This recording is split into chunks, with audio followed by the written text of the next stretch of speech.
Поредна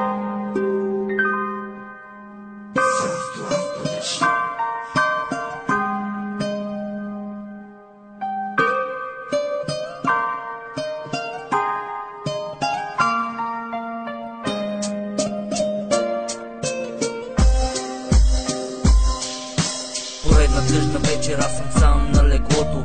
Няма кой да ме завие и целуне почелото. Последни думи каза ми, че всичко съм за тебе. Пулсът ти се ускори, главата си наведе. Благодаря ти, майко, за всичко, което си ми дала. Сега дано добре си на небето, горе в рая.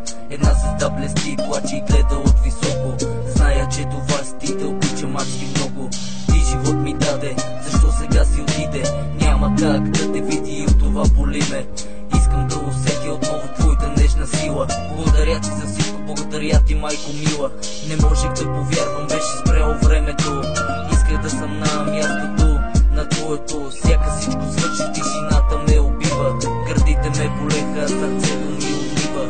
И всяка нощ и всеки ден питам се къде си. На небето горе в рая, надявам се добре си. Писна ми да гледам снимката ти на стената.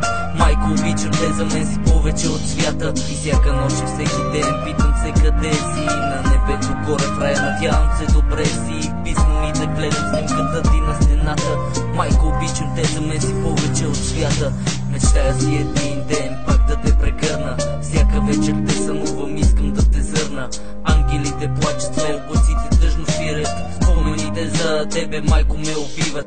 Казаха ми, че си мъртва, че те няма вече. И в този миг сякаш Господ всичко ми разсече. Лекарите бореха се до последният и дъх. Наведена глава се питах, що живота е такъв. Молех се и плачех, молех се да е сън. Чакаше ми с топли дрехи, когато бе студено вън. Пише текста си, жалко реални са нещата. Искам пак с нежна длан да ме покалиш по ръката. Сълзите ми се стичат както от дъжда небето. Помни това завинаги, оставаш в сърцето. Дори да си в рая, аз знам, че ще ме чуваш. Обичам те, майко, дано не тъгуваш.